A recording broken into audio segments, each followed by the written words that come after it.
Hi, this is Jason McCarthy at Wycombe Wanderers, and you're listening to Wycombe Sound. The Wycombe Wanderers Show. Welcome along to the latest edition of the Wycombe Wanderers Show, following last week's critically acclaimed tribute to Matt Blainfield. Really enjoyed that show. That was very, very good. And thank you to everyone at the club for facilitating us having a chat with Matt Bloomfield. Definitely, really enjoyed that. Yeah, that was very good. And the Bloomfield burger compliments to the chef. Yes, even though you were pulling a bit of a Phil Catchpole face, I understand when you were charged for it. No, just surprised. Coming up, we'll look back at that Good Friday game, which I attended, as has been hinted at. It's fantastic to be back at Adams Park. I've been for ages. In fact, my last visit was the Leicester pre-season game. Oh, blimey, was it? Yeah. Wow, okay, yes, you hadn't been there for a while. Thank you for having a game not on a Saturday or another day when I'm working. It was brilliant to be there, and a great result, a great performance. In fairness, if people are now listening to this thinking, goodness me, he's the guy who does the Wycombe Wanderers Show. He does do he has to read out the football results. Yes. Which is, as we all know, is one of the most important jobs in football. So it's fair enough that you haven't been to Adams Park for that long. My work coincides with football, unfortunately. Although I do wonder, do you not actually go to Adams Park and then just read the football results out, sort of like in a broom cupboard or something? Maybe. Or do you do other stuff as well on a Saturday afternoon? Oh yeah, there's plenty of other stuff. Oh, okay, you're not just because that's the impression that you always get with all of the people, and not that there's very many of you who read out the football results. Well, no, I think people like the TV people, they just... Oh, really? They just go in, yeah, and they hang about for an hour or two. I've got a feeling someone else even compiles it for them as well. Oh, wow. It's just handed to them and then they read it out. But that's not you? No, I do plenty of compiling. Okay, that's good to know. More on my work in another episode of the show. So we'll hear from... We are going to talk about Wycombe Wanderers, not just Collins. Well, this week, me... It's the Colin Besley Show. We'll hear from Gareth McCleary, goal scorer of 2 goals on Good Friday. Both very good goals as well. They really were. Although I think we do have to slightly say that the second one was a bit of magic from Brandon Hanlon as well. GMAC did really well to put it in the net, but Brandon Hanlon made that goal. No, credit where it's due. Indeed. We will also hear from the manager after the draw with AFC Wimbledon. Yes, which is, I guess, it takes a little of the gloss off. It does slightly off the Good Friday game. Yes, but other results, I guess, kind of went our way. Yeah, I heard fans saying every which way round with regards to the fact that Plymouth were playing Sunderland in it'd be good if Plymouth win, it would be good if Sunderland win, it would be good if it's a draw. Well, yeah, I don't think anybody really knew how it's going, how it was going to go and what would help us. Obviously the one thing that we all knew was that actually we needed to get all 3 points, so we only came away with a point, but at least we came away with a point, because for much of that game it did look like actually it was going to be one of those days. Also still to come in the next hour, we'll hear from former forward Ray Howson. We'll catch up with a number of the Blues first team players who were at Hearing Dogs for Deaf People in Saunderton this morning. We'll catch up with Steve Coop as well, who's the safety manager at the ground, and volunteers at the aforementioned facility. We'll also catch up with Carl Simon, who's the new Wycombe Wanderers Women's manager. And Gareth Ainsworth as well. All that to come. Indeed, because you spoke to him this morning. Yes, but we better turn our attention back briefly to Good Friday. It was fantastic atmosphere, apart from anything. Really good to see. It was brilliant, wasn't it? Over 8,000. Obviously a special occasion. Adams Park is really, really special, actually, when it's nearly full. And how nice it would be to actually get it more full, more regularly, because the atmosphere, on Good Friday was just absolutely brilliant. The atmosphere on Saturday, by all accounts, is going to be brilliant as well, because there's not that many tickets left, so if you do want to get tickets, then quick, okay, because they are going. It'll be the first time that actually we have sold as many tickets for 2 consecutive games whilst we've been at Adams Park. And I know it's not all about me, but when I used to do the ground announcing at the game as well, the last home game of the season was always brilliant, because they have the presentations to the players. You get like the supporters player of the season, and there's lots of other awards as well. I think you should do that again, because you were very good at that. I enjoyed the bing bong. Then the bing bong broke. That was the problem. You just had to do the announcement. Yeah, but you get there and David Stockdale to do the sound effects, because he's very good at that. But yeah, it was a great win against Plymouth Argyle. Really, just in the fact that actually it was so comfortable in the end. Once we were 2-0 up, you were slightly fearing that actually Plymouth would probably wouldn't play as badly in the second half as they did in the first. But actually, it was relatively comfortable. Many of the fans around me were saying how Plymouth are struggling to cope with Wycombe's pressing style. I have to say as well that this is my theory for the end of the season, where other people are saying, oh, look out for Sunderland, look out for Sheffield Wednesday. Actually, I think possibly the route into the playoffs for all three of us is Plymouth not actually being as good as everyone's thinking and peaking too early. That's a good theory. That is my theory. Keep that in mind for later in the programme. I'm touching wood while I say it, because I'm trying not to jinx it. That'll come in useful. Here's the double goal scorer speaking to Phil after the game. It was a brilliant flick from Vokesy, and it's just just making a run off his header, but I knew I had a centre-half 1v1 just to knock it past him and hit your shot off, and thankfully it went in.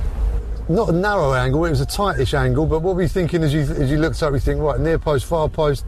Normally they say the keeper's disappointed at the near post, but he gave him no chance. I'm going to lie to you and say I aimed there, but no, I didn't. Just go for power. You never know what would happen. Keeper could palm it out to someone else, or it could go in, so yeah, I'm just happy it did.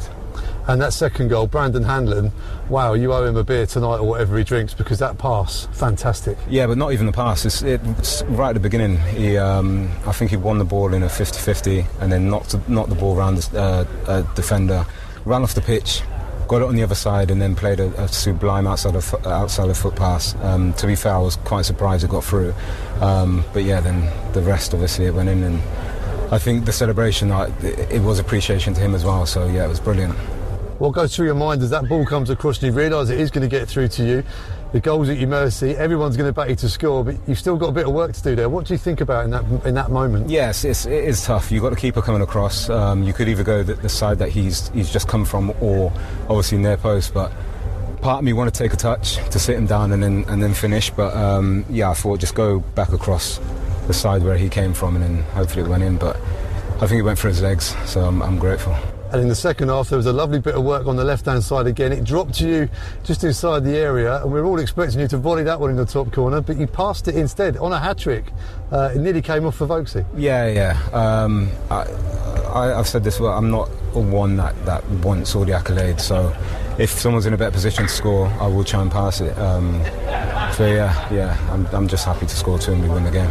It was Bloom's big day today. He always said it wouldn't really mean anything to him unless there was a win, and the boys have delivered that for him. Yeah.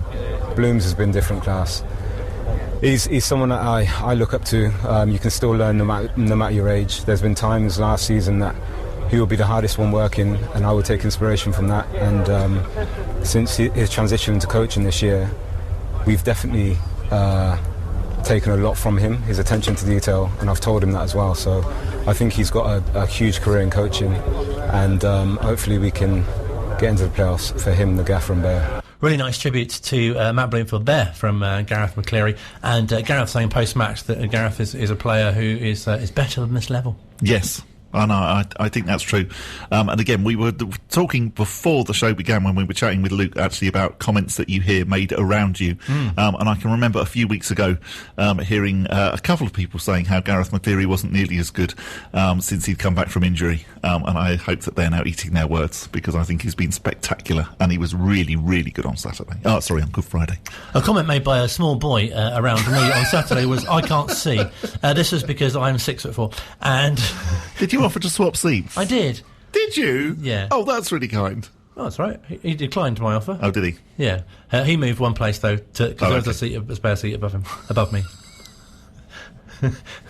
I'll tell you another time. But there's a similar story where two pensioners were sat behind me in a cinema, and they moved. That was quite funny. Were you watching anything about Wycombe at the time, or? No, I think it was The Theory of Everything. Oh, okay. Yeah. That's the I thought maybe they'd made a film of Small Town Dreams or Neil Harmon's book or something like that. They should do that, actually, if they're listening. Yeah, that would be really good. Take that. You can have that. Have that on us. But don't have me in the cinema, because you're able to see if you sit behind me. And so to Easter Monday and AFC Wimbledon, our first visit to the new Plough Lane, also known as the Cherry Red Records Stadium, which was had a familiar ring to it. A strange stadium in that actually it feels very much like you're sitting in a communal garden for some flats, and they've managed to squeeze a stadium into it because it's got flats on all four sides. I'm sure that's what they were going for. I think probably it was. And yes, and there's a football ground that they've just sort of like dropped into the the gap between the flats. How would you sum up the game? I would sum it up as a frustrating game where quite early on you got the feeling that it was one of those games that actually things weren't going to go our way. I was really, really hoping that we'd sort of like fly out the traps like we did against Plymouth. But no, it was AFC Wimbledon who ended up scoring first with a slightly bizarre goal that came off one of their players' heads, sort of like was deflected in. And then you felt like, oh, goodness me, it really is going to be one of those days where we're just not actually going to be able to score. And so it was rather wonderful when Bayo came on and obviously scored against his old club. And I then started to think, oh, this is going to be like Chesterfield all of those years ago when we were 1-0 down and then came back to win 2-1 and obviously got promoted. Not that we could have been promoted on Easter Monday, but you know what I mean. Yes. But actually that didn't happen. I was thinking, oh, this is going to be one of those away days that we're going to talk about for years, and and the whole place is going to go absolutely mad when we score that second goal. And the second goal never came, unfortunately. Let's get the thoughts of the manager speaking to Phil after the game. It was a tough game today. Wimbledon are absolutely scrapping and fighting for their lives, and even though I think they've only had one shot on target, the goals are deflected header, and fair play to the boy, he's got his head on it. I think Jack Ridoni's long shot was the only other trouble that Stockholm had, and I think we've had 17 attempts and 5 on target. We've got to do better. We've got to make them count when they come, because teams like this are going to scrap. And fair play to Wimbledon. I have to say they were great with their fighting, their physicality. Obviously, Mark's picked a big team against us, because he wants to stand up to us, and it worked until half time when I had to have some words and ring the changes after 10 minutes. And Bale obviously has come on. Has he made the difference? Yes, he's got hold of the ball a lot up there, but I thought Soleil and Anthony as well played their parts. Do you know what? It's 10 unbeaten now, and Easter weekend the lads looked tired. I thought that we were unrecognisable in a couple of moments, and that's down to me with with the players and who I pick. Difficult with Anis out, and Curtis out, and we've got a few injuries. We're carrying Jack Young, so Lewis Wing suspended, so all these little things just gone against us. But if you're not at your best and you get a point away from home, I think that's great. But I want to credit Wimbledon. Obviously, I played for the club that this club represents, and I don't want to see them go out of the league. I know it's still in their hands with Fleetwood next week, I think. So hopefully they can stay up, and the results weren't too damaging for us elsewhere either. From a tactical point of view, you changed shape in the second half with the introduction of Anthony Stewart as well. It must have been pleasing how that had the impact on the game. Yeah. Listen, we were 3 at the start of the season, and we went on a brilliant run. We got top of the league as a 3, and then we sort of lost our way a little bit. I changed to a 4, a bit of mental and a lot of work in training. But today I thought it needs a 3 again. I need to get these wing backs higher. We need to make sure we're stepping on, and Josh Scoren and Dominic Gape were fantastic, patrolling in front of that back 3. But Gapey's only played his second game this year, really. It's tough for him as well. So now we're getting there. Chris Farino's in battles that he's got to get used to now and learn from, and a lot of experience out there for me today. But the legs probably just ran out, and you've got to understand that this team, this stadium, they're fighting for their lives. They're fighting for League One survival, which is something they deserve. They really keep playing like that. They will win these games that they've got remaining. But now I've got to concentrate on Wycombe, Sheffield Wednesday next week. Rest and recovery is going to be very important the next couple of days, without a doubt. Regroup, get them together, find out who's fit and who's healthy and who's got energy for what will be the biggest game of the season, and can't wait for it. It feels like a cup final now, is that fair to say? They're all cup finals, Phil, honestly. Plymouth was cup final on Friday, and today it's a cup final for Wimbledon. Look at the atmosphere, it was brilliant, and I'm sometimes the pantomime villain, but I don't mind it. I'm an easy person to ridicule, so keep coming at me, I don't mind.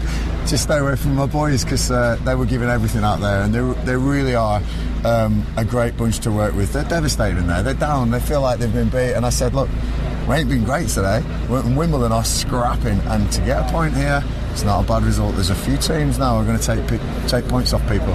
This isn't dead and buried, this playoff thing. It's all going to go twists and turns and swapping places. Got a couple of games we're looking closely at tomorrow, but you know what? It's in our hands. We've got Sheffield Wednesday at home next week, and to finish with Burton. I believe if we win both of those games, we'll end up in the playoffs. How did Baywak in Fenway? 39. We know all the lines, but he keeps delivering. Keeps delivering. Now we had a real long chat yesterday. I think he's in better shape than he was in the Championship last year because Uchi was injured for so long. Bale had to play so much at the start of the season. We really wrecked his body, you know, and he couldn't recover this season with his cameo roles almost. We had a real solid chat yesterday about what he can do from now to the end of the season and how he wants to impact this team. And goals like today, you know, the two substitutes combining was a nice moment for me. But I really think we could have had one or two more just snaps and snatched at the target at the wrong times. And a couple of details just could have been better today. Listen, I got stuff wrong as well. We're all in it together. Let's go next week and beat Sheffield Wednesday at home. The boys will be ready for this one. I can't wait. You know, it's been a hell of a season. You know, the points total already is phenomenal for us, and nobody would have said we'd get this, but we have. We're in it, and I love it. It's really you can't sort of fault his enthusiasm, certainly. No, you can't. Why are you laughing? I don't want to ask. I don't know. No. I'm laughing just because exactly what you said. You can't fault his enthusiasm, and it's what we've said so many times previously that actually he's more enthusiastic when they haven't got the result that you would imagine almost that they wanted. Deliberately so, isn't it? Yeah, I mean, you know, I've spoken to him lots of times. The only time that I can remember him being quite despondent was when we'd gone to Wycombe Park and we'd lost 5-0, and his family were there and whatever, and you know, and I think he was quite down that day. But otherwise, if Wycombe don't get a result, actually the most positive person in the stadium is always Gareth Ainsworth, as you heard in that clip. Still to come, we'll hear from former forward Ray Howson. We'll catch up with new Wycombe Wanderers Women manager Carl Simon, and we'll hear from Gareth Ainsworth once again as appearing on this morning's mid-morning show. But first... So, Hearing Dogs for Deaf people are going to be at Adams Park on Saturday. But they also opened up their doors today to a few Wycombe Wanderers players. So going along was Dominic Gape, was David Wheeler, and was Tyler Dickinson as well. And also our very own Luke Davis went along as well to have a chat. And first of all spoke to... Dominic Gape. And it was very windy. Yeah, good. We're in cracking form at the moment. There's a real positive vibe around the camp, and yeah, we can't wait to get tucked into the last two games and starting on Saturday against Wednesday. You must be really pleased with how it's gone, and the fans' reaction as well, especially over the last few games as well, where you've had 7,000-8,000 by the looks of it for Saturday. It must be really good to being part of that and having all that support behind you all. Yeah, I think if you look at the points totals that's been needed for automatic promotion, let alone playoffs, we've had a really good season. So yeah, it's just about getting a couple of positive results now the last couple, and then hopefully we'll have a successful playoff campaign. But yeah, I mean the atmosphere, especially the last couple of games, has been amazing. So yeah, if we can keep that going, then it gives us a good chance. And last couple of games as well, celebrating Bloomfield and Bayer as well. For all three of you, what are those two people that have been massive for the club been for you all? For me personally, doing just in training with Bayer, shooting practice, stuff like that, being around him in training on matches, him and Blooms both, Blooms more so in the coaching aspect, but both of them are just leaders on and off the pitch.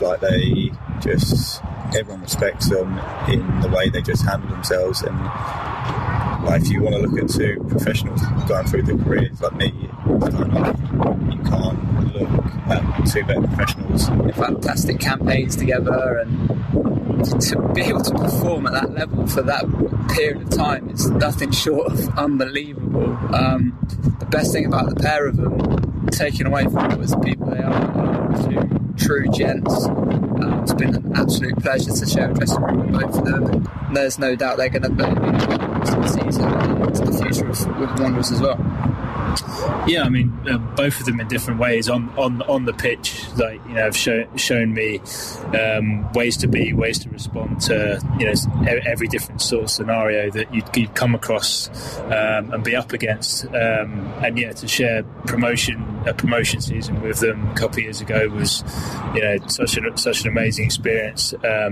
But to echo what Don was saying as well, is that the things that you're going to remember is them as people, and the fact they've had incredible careers and are still as humble as they are is just a really good example. Yeah, I think that's what we've all heard about over the last couple of weeks. It's not just the stuff that happens up at the training ground on the pitch, it's stuff that's happened behind the scenes, things that fans don't normally see, and how supportive they are, and also working closely with charities like you've been here today. Yeah, definitely. I mean, this is a very unique football club that we're all lucky enough to be a part of, and first and foremost we put a lot of things as a priority at the club. Wills is very, very big in sustainability and the environment, and he does so much work that way, and the club's very, very good at supporting local charities and all charities really, and it echoes what the two lads that we spoke about earlier about. It's about being humble, it's about giving back where we can give back, and it's never a chore. I mean, what morning we've had here today in the sunshine, to be able to do this is an honour, and we're lucky enough to be in a privileged position where we can give back, and everyone to a man is more than happy to go above and beyond to be able to provide these charities with a little bit of extra funding and go that extra mile to make a difference. So yeah, it's been a brilliant day. I know you're going back to the training ground now. Are you going to be asking Gareth if coming here once a week may be part of the new training going on for next season? Yeah, we've had quite a morning, to be fair. Like, the puppies have kept us quite active and everything, and seeing all the training regimes they do here is quite extensive. So you never know, in the future we could be coming here and getting our little morning sessions in. The puppies have kept us quite active is my favourite quote for some considerable time on this show. It's coming from someone who doesn't actually like dogs. I know, I'm a safe distance, it's all right. Luke also spoke to Steve Cooper, volunteers at Hearing Dogs, and as you'll hear, also has a connection at the club as well. We've just had 3 labs go through the system with us. 2 have passed, and the other one's gone on to his final home for final training. Been doing it since January 2019. I've worked at the football club Wycombe since September, 18 months ago now. Love it. I'm the safety officer in the control room, so getting them down for Saturdays is a big bonus for the Hearing Dogs and for the club. It means the club can show off what is a local charity around here, and for the Hearing Dogs, hopefully people with their hands in their pockets will get their debit cards out and tap away all afternoon with the biggest crowd of the season. I spoke to Rob Coog, who's the chairman, and said what I'd like to do, and he said go for it. And this is it. So the players are down here today. They're doing some filming to go onto the Wanderers TV later on this afternoon. And hopefully on Saturday it'll be 3 points in the bag with the Chairboys, and we'll go from there. Yeah, as you said, it's great that the club are working with local charities, bring together the community, I suppose, really. Well, yeah, I mean, at the end of the day, this place is tucked out the way. Most people don't know where it is. Most people know about the Dogs for the Blind, which is another great charity, but this is on our doorstep. It's been going for many, many years. They raise lots of money, but every dog, it costs a lot of money to put the dogs through the whole system. It takes them 2 years. And their pups right through to 12 months with the puppy trainers, and then on to another home for another 12 months, up to 12 months. And you're saying, it's tucked away. How much space is there here? Because, if you come up the drive and you're just going to, say, the restaurant or the cafe, you're not seeing the space. Certainly, I've been to a restaurant before, and I've not seen any of the space that's back here as well. There's so much. There's got to be at least 50, 60 acres here, because you've got the fields that we're in at the moment. You've also got the main fields at the back where we are. You've got the restaurants. You've got the puppy training at the back. It just goes on for... It feels like miles, but we know it's not. But it's probably about 50, 60 acres, if not more. And what is the process when a puppy comes here? You say it takes 2 years. What do they go through? Some of the things they go through. Well, obviously they stay with their mums for the first 8 weeks. Then they go to a puppy training home for up to a year. And then the second year it goes out to another home, and it's training for all the sounds. It's like the doorbell, the cook alarm going off, and the fire alarm going off. And there's different, basically, body movements the dog will do. So obviously, if you're deaf, you can't hear that bell. So they have to come up to you, nudge and sit. If it's a fire alarm, they'll nudge and lay down. And then if it's a normal bell, they just nudge and say sit down like it's a doorbell. The recipient will say, what is it? And the dog will stand up and you just follow the dog. Yeah. But it sounds simple, but it takes a lot of work. We've just seen them doing some distraction stuff as well, which was really impressive with the players, doing football skills around them, and they didn't move. Well, that's part of the training, because when the recipient goes out for a social event, like going out for a cup of coffee or even going to work, the dog just has to be there, but not there, if you know what I mean. It's not, and part of the training is distraction. If the dog can do what they're doing now, then happy days for the partner that the dog's going to. In a show that's infamous for mentioning dog leads, it's disappointing that apparently there were no Wycombe Wanderers dog leads back to the location. Very disappointing. That, definitely needs to be sorted out, and I still think that my idea of having dog leads in the home and away colours and the goalkeeping colours as well is definitely a goer, because, you must need them at Hearing Dogs because there must be so many dogs and, different leads for different dogs. Yes. Also, check out our social media. You'll see a clip of Dominic Gate doing some training as well with the dogs. Really don't like dogs, do you? And you didn't even get the lab reference. No, sorry, everyone. Didn't you watch Blue Peter? Second part of the Wycombe Wanderers Show, dog free, on the way next. Online, on Radio Player, and on 106.6 FM. This is Wycombe Sound. Welcome back to the second part of the Wycombe Wanderers Show, which is definitely the golden retriever of football shows. Just making sure that we did get a dog reference in to annoy Colin there. Still to come on the programme, we will be hearing from Carl Simon, who is the new manager of Wycombe Wanderers Wycombe Wanderers Women. Gareth Ainsworth, who of course is the manager of Wycombe Wanderers Men. And also Rob Couhig as well, who will be telling us about the club's plans to freeze season ticket prices. Hooray! I love if someone who just tuned in and you describe the show as the Golden Retriever. What on earth are you talking about? Listen to the first 20 minutes, it'll all become clear. Regularly on the show we get to speak to members of the Wycombe Wanderers Ex-Players Association, and as mentioned last week, it was the 65th anniversary on Wednesday of the 1957 Amateur Cup final against Bishop Auckland, a very famous date in the Wycombe Wanderers calendar. Didn't quite go our way, but even so, it's still fondly remembered. As you'll hear, Bishop Auckland, bit of a bogey team back then. I'm sure I said Bishop Stortford the other day. We would have been all right if we'd been playing them. I was fortunate. Back then, football up in the northeast was quite, quite strong. Other Bishop teams that I couldn't think of at the time. Other Bishops are available. But I was very fortunate to speak to Ray Howson, who was a forward around that time. And here's his memories of how he became involved in the club. The coach at the time was Sid Can, and Sid Can used to go around the schools and teach us young schoolboys what was right and what was wrong. And he came to where I was at school, and then he asked me would I like to come training to Oaks Park, and that's how it started. And you started off in the reserves, of course. Yeah, so they only had a first team in the reserves, so they didn't have a youth side or anything like that. And we always trained on a Tuesday evening and a Thursday evening at Oaks Park. And that's how I started. And then after I'm not too sure, I was 15 when I left school, and then I think I was there a year before they had a game for the reserves, and then from then on I played regularly for the reserves. So was it quite difficult to sort of force yourself into the team, because there were a lot of forwards around at that time? Yes, there were. Very good they were. And most locally, they're all, locally living pretty well. There was, I think it was a couple from Reading. There was one from sort of Ruislip area, but the rest of them were, in the village in Buckinghamshire pretty well, or South Bucks, So what were your first impressions when you made your first appearances in the first team? I had an apprenticeship at the Bucks Free Press when I left school, and I was still training at Wycombe. And what happened, Jeff Truitt was signed professional forms for Crystal Palace, and the Crystal Palace, because Wycombe had been good to them and what have you, they gave us a game.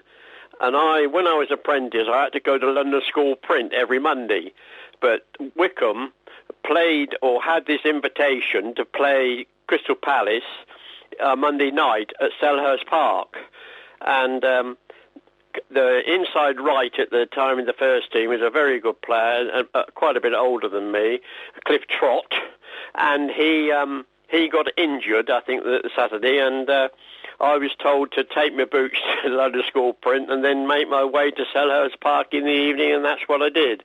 And I'm pretty certain that was the first time I played in the first team, and that was an evening game, a testimonial for the club because of Jeff Truitt turning pro. I was reading as well, you played alongside Vince Free, who's a lifelong friend of yours as well.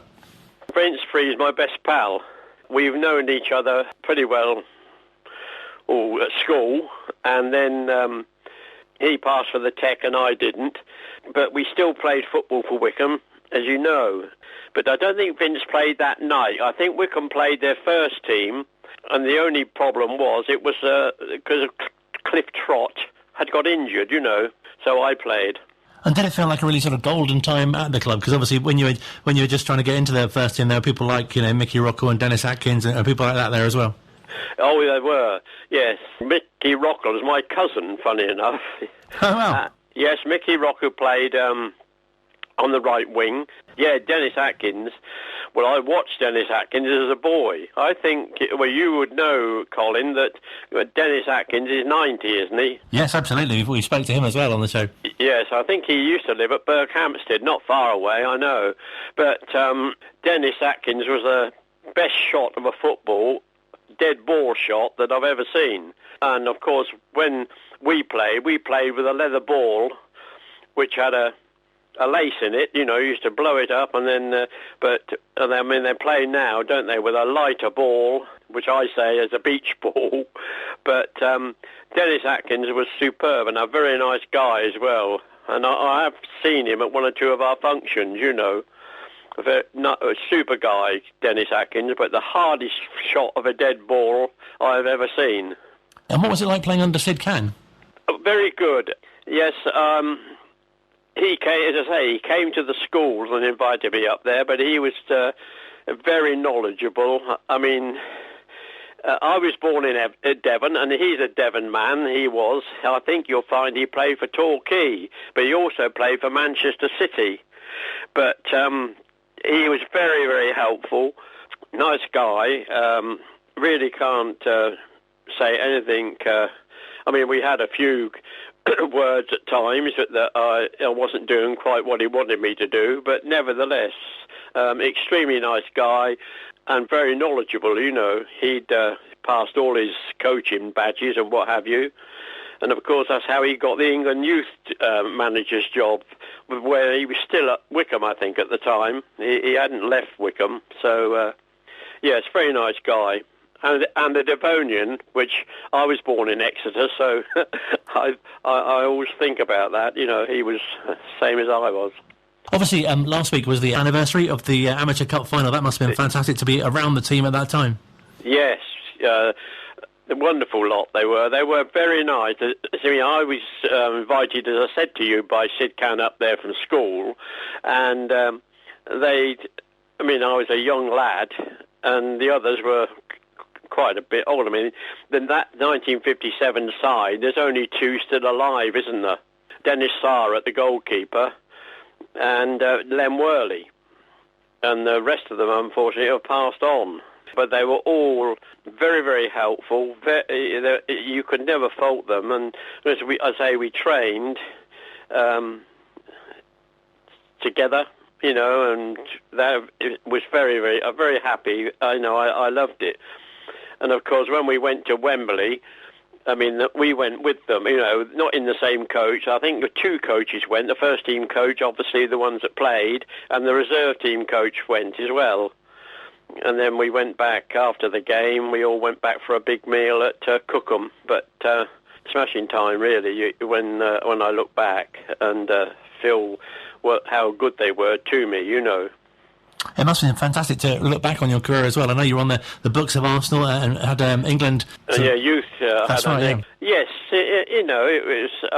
I've got no regrets at all for what I did, but I wish possibly. I mean, unfortunately I played in Arsenal's youth, and then because I had an apprenticeship, I could not. They had changed managers while I was there, and George Swindon, the old goalkeeper, became manager, and he wanted me to turn pro, and I said, well, I'm sorry, I can't. I've signed an apprenticeship. My father's got me apprenticeship at the Bucks-Free Press, and I can't. It's a 5-year apprenticeship, and I can't do anything about it. And he wouldn't have anything to do with me. He said, I'm sorry, I've got to have all professionals at Arsenal. I can't have any amateurs. So I didn't last when he came there, but never mind. You know, I enjoyed it there very much, very much. So what happened to you after your time at the club? I went to Aylesbury. I played for Aylesbury for a couple of seasons.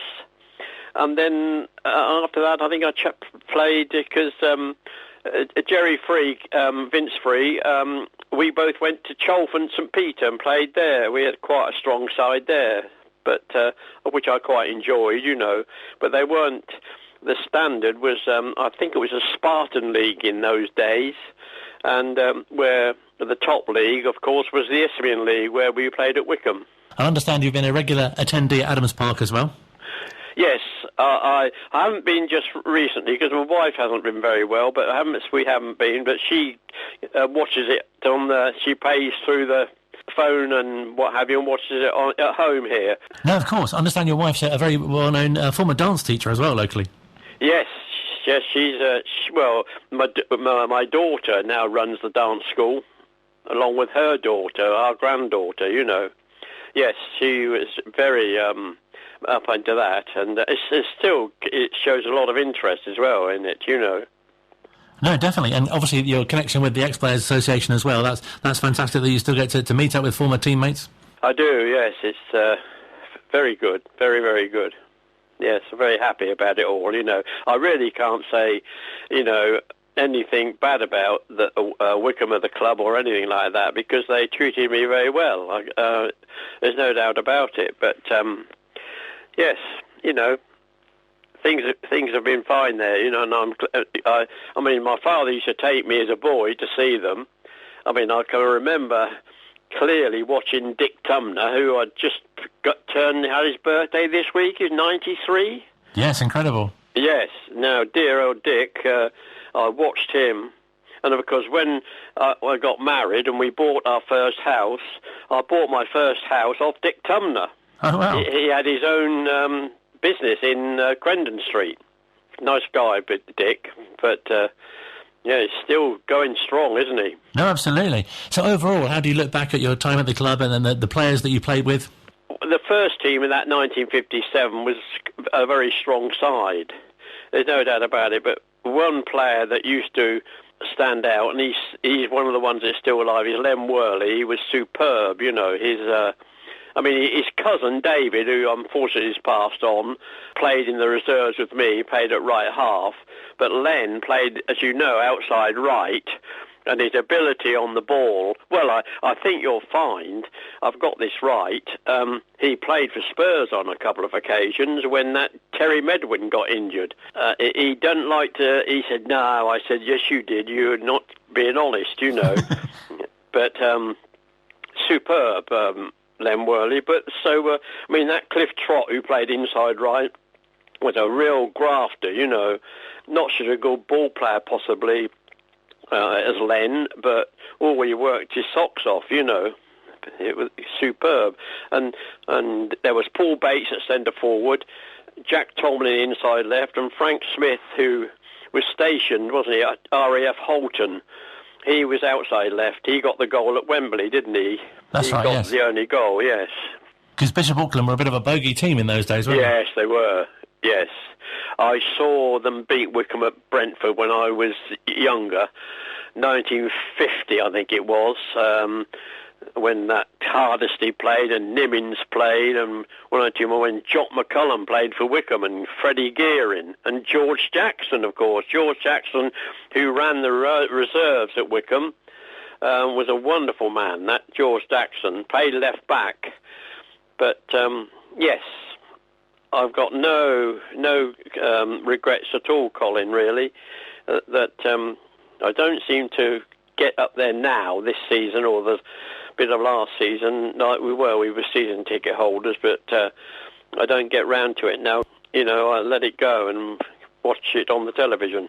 Of course. Do you feel really proud, though, to be part of the history and you see where the club is today, how it's sort of developed, you know, obviously in your day where everyone was part-time? Yes, it has developed. No, it's so much different. You know, it was run when I was there, Colin, by a very big committee. The chairman, when I was there, was a solicitor from Castle Street called Eric Webb, and he was such a nice guy. There's no doubt about it. We went on tour to Falmouth, the reserve side did, 58, I think it was, 1958, the year after, and he came down there. I remember that quite clearly, dear old Eric Webb. But it was run, the club was run in those days by a very large committee. There must have been at least, I would think, 15 of them, you know. They all did their bits and worked extremely hard to get it where it is today. It's really interesting to note that, how far the club's gone. And we've spoken before, haven't we, to ex-players from that era as well about the committee. Yes, and the fact that they used to go on pre-season trips to Falmouth. They should bring those back. Definitely, yes. Gareth, make it happen this season. Nice that he got in on the dog mentioning bit by saying Dachshund as well. Really? Yes, you missed that. I did. Many thanks. You're determined to mention more and more dogs throughout the show, aren't you? It's like one of those I Spy books, but it's like I Hear, and you have to tick off the dog references. I'll just be on edge throughout the entire show. Thanks as always to Alan Hutchinson and JDT of the Wycombe Wanderers Ex-Players Association. Really enjoy our chats with the former. He didn't say Dachshund, did he? He did. Oh, did he? Yes. Final part of the Wycombe Wanderers Show on the way. Online, on Radio Player, and on 106.6 FM. This is Wycombe Sound. Still to come in the final part of the Wycombe Wanderers Show, we'll hear a rerun of my chat with Gareth Ainsworth live on the mid-morning programme this morning. Well, this afternoon officially. It's when it took place. And we'll catch up with Carl Simon, who's the new Wycombe Wanderers Women manager. But first... and as we were mentioning earlier on in our ongoing series of things that people have said round us at football games, I did hear... I can't see. No, it's not relating to that. On Good Friday, I did hear somebody, as we were walking away, moaning about the fact that, the ticket prices haven't been announced yet, and, definitely if we go up, then they're going to put them up. Well, no, actually, person... because Wycombe Wanderers chairman Rob Kuhik has been speaking about the ticket prices today. Next week, I expect we'll announce that, Pete's agreed today that we're going to keep the, in fact, I shouldn't say he agreed, he actually was the instigator of it, that we're going to keep our season ticket prices exactly the same. Whether we're in League One, which is doubtful, or more likely in the Championship, we're going to keep our prices the same. We value these things slightly different than most clubs. We look at what can we give you and what's a reasonable price to charge. And I think we can live with this price, and we're gonna do it even though we see prices going up for everything. And in terms of you as an owner, when you started this, it was a first foray into English football. Are you enjoying it more or less than you thought you would be? What's the experience like for you? Because some of it's been remote because you were stuck in St Francisville while we were all here in the Championship. Yeah, that's a great question, and I don't know the real answer, if I'm being totally honest. There are days in which I absolutely love it. There are days that it makes me nervous to have a significant investment 4,500 miles away, and for the first year I'm not able to get here. And of course, Pete will always have my gratitude for his sacrifice, literally his and his family's, of being here for it. If there's ever a day that I don't like it, it hasn't happened yet. I know when it will be. There is, thanks to social media, there's a little harping. I'm not the favorite of some people in Derby, by way of example. But look, life's been good to us, and this is a fun thing. Anybody who tells you that owning an English Football League club, particularly one that's successful, particularly one that is changing the mold of how one does it, isn't fun, isn't telling you the truth. And I think people who have gotten to know me know I enjoyed a good time. You can hear more from Phil chatting to Rob Kuhig on Wanderers TV. There's quite a lot more in that interview, and it's very, very good indeed. You might have heard us chat last week to sort of announce, if that's the right expression, that Wycombe Wanderers Women have appointed a new manager, head coach, boss, succeeding Dave Ward. I spoke a little earlier on to Carl Simon. I've got to mention Dave Ward in this. He's done a great job, and obviously post-pandemic, once the lockdown had ended, obviously he found it quite difficult. But the work that he'd done prior to that can't be forgotten. So for me now, it's about trying to bring everything back together, trying to bring the squad back together. I met a few of the players. I met the captain. I met Shante Ennis as well, Katie Hudson, and a couple of the other players at training. And and obviously a few of them I spoke to them on WhatsApp, and they're a really good group of women. They're really keen to do something for Wycombe. The banter's really good. So, yeah, looking forward to working with them.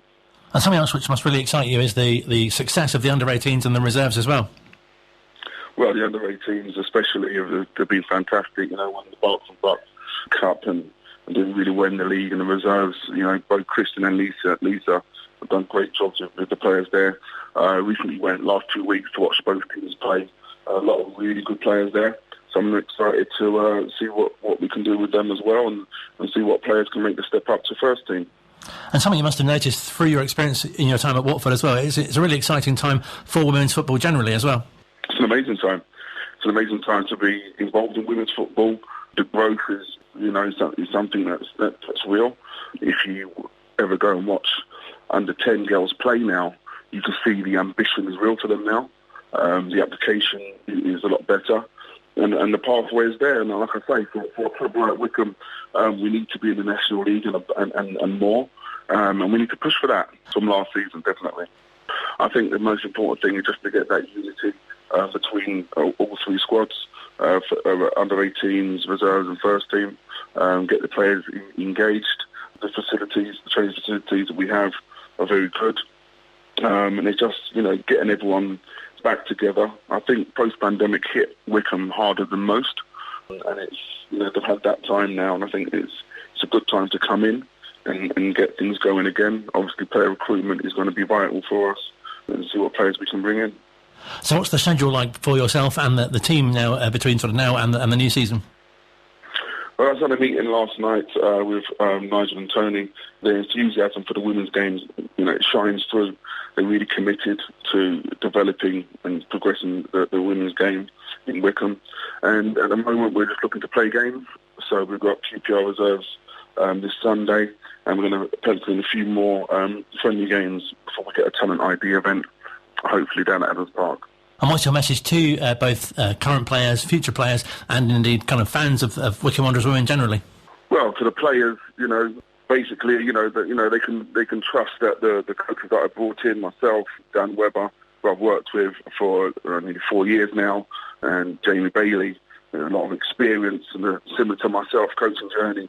You know, we work with, you know, integrity is our key word. Is that we like to impart on the players, and we like to see the same from them. And we're just honest guys with a simple approach. We've got our ideas of football. You know, we want to be structured in what we do. And, you know, the whole idea is, yes, we want to enjoy our football and participate, but we also recognise there is a responsibility, a club the size of Wycombe, in the women's game, that we have to gain success. We need to be playing National League football as a bare minimum. Regards to the supporters, we're looking to grow the support. We want to engage with the local community a lot more, try and bring more fans to the games. Part of a long-term objective would be to be playing our games at Adams Park. I don't want to be too pushy too early. The owners have just got in, great owners Wycombe have got now, and they've come into the club, and, you know, they've been really welcoming, especially with the under-18s, allowing them to come down to the game and parade the cup on the pitch, which was amazing for the players. So, you know, we want to grow the support. We want to try and engage with the local community and the schools and things like that, and just try and, you know, get more energy behind the team. Great to chat to Carl, and we'll be featuring more from him, I'm sure, going forward on the Wycombe Wanderers Show. We'll hear from Bob with some permutations. Still some, is that the word? Permutations? Permutations, yes. What could happen? Is it permutations? One of those. Permutations is a dog, actually. Won Crufts a few years ago. Didn't think you'd know that. It's a good horse racing name, isn't it? But first, manager Gareth Ainsworth spoke to us on this morning's mid-morning, looking ahead to what's... men's manager. Thank you. Obviously, to what's an exciting time of the season. We're down to the nitty-gritty now, aren't we? Obviously, and we've been on this brilliant unbeaten run. Give ourselves a real chance at the playoffs, and looking forward to Saturday now. Yeah, can't wait. So how have the players been? Because obviously you had 2 games very close together, and obviously recovery this week must have been quite challenging. Yeah, it's been. It's been a little bit weird, Friday, Monday, and then Saturday game. But no, we're used to it in football. You're adaptable, and you've got to get your recoveries right. And the boys will know what they've got to do on Saturday now, and picking up a few knocks and bruises. But hopefully we'll have one or two back from injury as well, which could be really good to boost the squad. I'm sure you watched the Tuesday night fixtures with interest as well. Yeah, of course, we're watching everything now, and obviously Sheffield Wednesday won, but the top three lost. And you start looking into the fixtures and what's left, and you can drive yourself crazy about trying to think what's going to happen. I think this is still in our hands, really. I know probably mathematically it's possibly not if everything goes against us, but it's not going to go like that 100%. It just won't. And I think. You've got a big chance of making these playoffs, but we've got a performance. Saturday's a huge game, biggest game of the season. Last game, just how we like it at Wycombe. Nice day, big bumper crowd, like you say, and the boys are going to know what to do and hopefully can execute the plan. And two teams are really in form as well. I think among the top six, only Wycombe and Sheffield Wednesday haven't lost in the last 5, really. Yeah, I think we're in the form table. I think there's a couple of teams in the top 3, and that's us and Sheffield Wednesday. I can't remember who's between us, but we're right up there, both teams. And credit to the boys, credit to the staff and the fans and everyone who works at the club. They've really given me a great platform to pick teams on to go and win games. And looking forward now to seeing what we can do. A couple of big training days, but we know what's at stake, and we want to give the fans what they need. I mean, you told me that 77 points with 2 games to go would have been on the cards this season. I think every single one of us would have taken it. Nobody in the wildest dreams could imagine what points total is going to win the league or make these playoffs, But 77 would be firmly in there by now. We'd be preparing for the playoffs, but we have to make sure we're in them. We've got to make sure we take these last 2 games all the way, and I'm sure that we're going to have a chance right to the end. And the points, the goal difference is so close between the top teams. How many games lost? And there's only 2 teams that have lost more than Wycombe all season. And you must be so pleased with the way, especially the latter part of the campaign's gone. Statistics, you can say that about that, can't you? I mean, and they are important to us. But the biggest thing is now one game. You're only important as your next game. We keep saying that. You're only as good as your next game. Like I said, hopefully 1 or 2 coming back from the treatment room, big players which can aid us in this next 2 games, and looking forward to having a healthy squad to pick from. And it really should be a fantastic atmosphere. For those of us that were at the game on Good Friday, it was fantastic, and the team played so well as well, which obviously you'll be looking for a repeat of on Saturday. Yeah, that's what we're looking for, and again, the lads are capable. It's not a fluke. It's not a one-off season. We sort of had something special since the Cougs have come in and enabling me to just get that little bit of quality into the squad. And I think for the last 3 years we've been fantastically powerful as a squad, and only just missing out last year on survival, but definitely giving it a go to get back into the championship. I can't thank him enough, and looking forward to hopefully paying back some of the faith that's been shown to me from chairman, trust, supporters, everyone involved with the clubs. It's great, but just to be in this, as I've always said, to be in this for the championship, a club like Wycombe Wanderers is brilliant. And having spoken to you in previous weeks as well, something that's really consistent is the amount of, or the least amount of goals conceded, and so many clean sheets, and the amount of chances created in games as well. Yeah, all is a good recipe for success, isn't it? So David Stockdale would love him to get the golden gloves, as it were, and he's got a chance, but. We've got 2 big teams. Burton have just turned over Rotherham on Tuesday night, 2-0, so they're good, dangerous. But first of all, Sheffield Wednesday, who we know can go forward with very, very powerful, and some big players there, a huge club. And coming to Wycombe, it'd be a great occasion. I remember a few years ago, I think, one of my last seasons playing, actually, we went to Hillsborough and they got promoted to the Championship, and we went down that year, so how times have changed, and it's now a lot more of an even keel, and I'm very proud to say that all the years of hard work has paid off to get this club on a level playing field with some fantastically big clubs in this country, and that's great for Wycombe. And it really brings back memories, I guess, of 2 seasons ago as well, when Wycombe obviously got into the playoffs and did so well and went all the way. we know we can win playoffs. It's just getting in them now. So I'm still saying I've never lost the playoff because the penalty shootout doesn't count in my eyes. So we definitely know how to win playoff games, and we or at least draw them. So we're gonna have a right goal, but let's get into them first. And just finally, what's your message to fans ahead of the game on Saturday? Can you give me the energy and the players the energy that they will need on Saturday? Because it's a huge occasion, and supporting Wycombe, I'm hoping the fans will be with me saying it's a real roller coaster, but a real fun roller coaster. There's no nasty sting in the tail with Wycombe Wanderers. We always give our best, and at the end of the day, we'll deserve to be where we are. But I know everyone will be proud of us. But just bring us your energies on Saturday, because the boys will need it. I was a bit of a cheerleader against Plymouth, and if I have to do that again, I will do. But get behind the boys, because they're going to need you.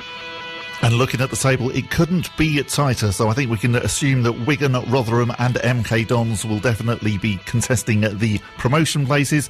So we're then looking at 3 remaining playoff places. They're between 5 teams. Sheffield Wednesday, they have 3 games to go. They have 79 points, goal difference of plus 25.